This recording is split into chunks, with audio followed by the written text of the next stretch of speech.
जय हिंद एवरीवन, स्वागत है आपका हमारे channel Indian defence news Hindi में, जहां आपके लिए लेकर के आते हैं इंडियन डिफेंस की प्रमुख अपडेट्स को सबसे पहले। तो चैनल को सब्सक्राइब करना मत भूलिएगा।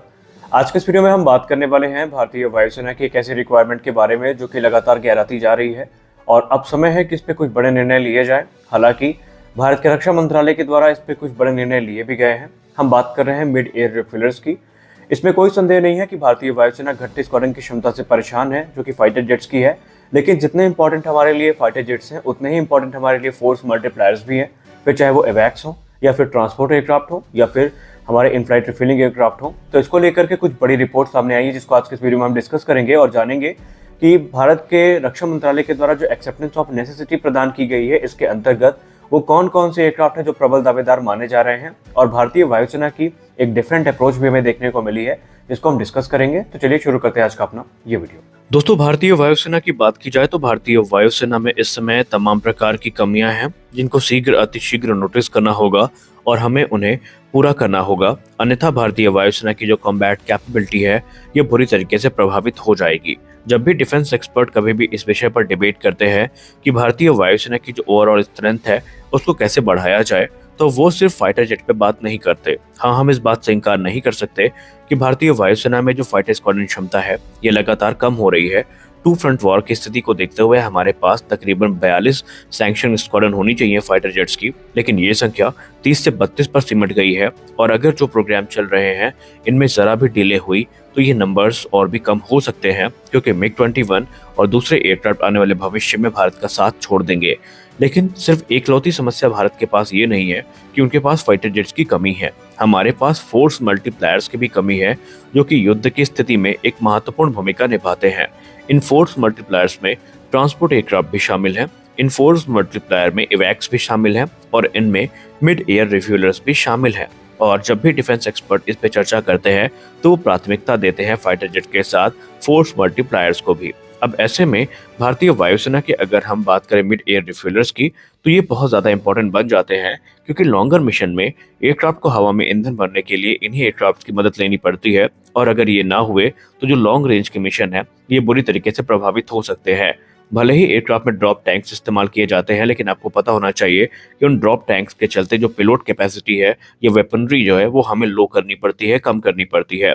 तो इसी चीज को चिन्हित करने के लिए हाल ही में लास्ट मंथ भारत के मिनिस्ट्री ऑफ डिफेंस के द्वारा एक रिन्यूड एक्सेप्टेंस ऑफ नेसेसिटी को इशू किया गया था, जहां पर 6 की संख्या में जो मिड एयर रिफ्यूलर्स हैं, इनकी खरीद को मंजूरी मिली थी।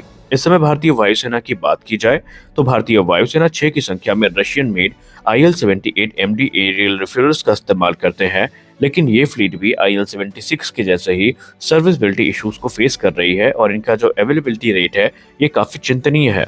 और भारतीय वायुसेना का लक्ष्य ये है कि आने वाले भविष्य में 1-2 नहीं, 8-10 नहीं, बल्कि टोटल 18 की संख्या में जो एरियल रिफ्यूलर्स हैं इनको ऑपरेट करें, ताकि जो ऑपरेशनल रेंज है कॉम्बैट एयरक्राफ्ट की उसको इफेक्टिवली एक्सटेंड किया जा सके। अब अगर इस रेस में हम कंटेंडर्स की बात करें तो यहाँ पर जो कंपटीशन है वो काफी टफ है, क्योंकि जो सबसे प्रबल दावेदार माना जा रहा है इस पूरे मामले में वो है एयरबस। एयरबस अपने A330 MRTT जो एयरक्राफ्ट है इनके साथ सामने आई है। यहाँ पर एयरबस ये ऑफर कर रही है। दरअसल आपको बता दें कि A330 MRTT जो है ये भारतीय वायुसेना की भी पहली पसंद है और इसे ही एक प्रबल दावेदार के तौर पर देखा जा रहा है। दूसरा प्रबल दावेदार है हिंदुस्तान एरोनॉटिक्स लिमिटेड और इजराइल एरोस्पेस इंडस्ट्रीज के पार्टनरशिप में कन्वर्ट किया जाने वाला बोइंग 737 एयरक्राफ्ट, जिसे एरियल रिफ्यूलर में कन्वर्ट किया जाएगा। लेकिन ये जो कन्वर्जन प्रोसेस है इसे काफी केयरफुली आगे बढ़ाया जाएगा, ताकि मॉडिफिकेशन के दौरान कोई कमी ना रहे, क्योंकि अगर कोई कमी होती है तो ये बहुत ज्यादा दिक्कत पैदा कर सकती है। तीसरा प्रबल दावेदार है बोइंग। बोइंग अपने KC-46 पेगासस टैंकर के साथ इस कंपटीशन का हिस्सा बन चुका है और वो एक गवर्नमेंट टू गवर्नमेंट डील के अंतर्गत भारत को ये ऑफर करने के लिए भी तैयार है। बोइंग का ये दावा है कि ये एयरक्राफ्ट भारतीय वायुसेना की सारी रिक्वायरमेंट को पूरा कर सकता है और इसमें मॉडिफिकेशन और अपग्रेड का जो स्कोप है ये किसी दूसरे प्लेटफॉर्म की तुलना में कहीं ज्यादा है। अंतिम दावेदार है और सबसे नई एंट्री जो है वो है एम्ब्रेयर की।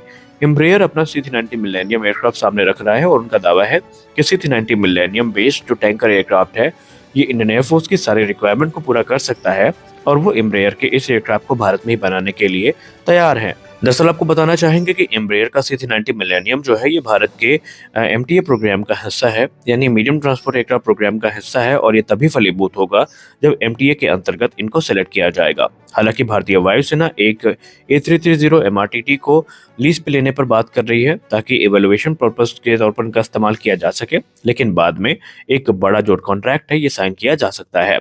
तो आज के इस वीडियो में बस इतना ही। मिलते हैं अगले वीडियो में कुछ और अपडेट्स के साथ, तब तक के लिए जय हिंद।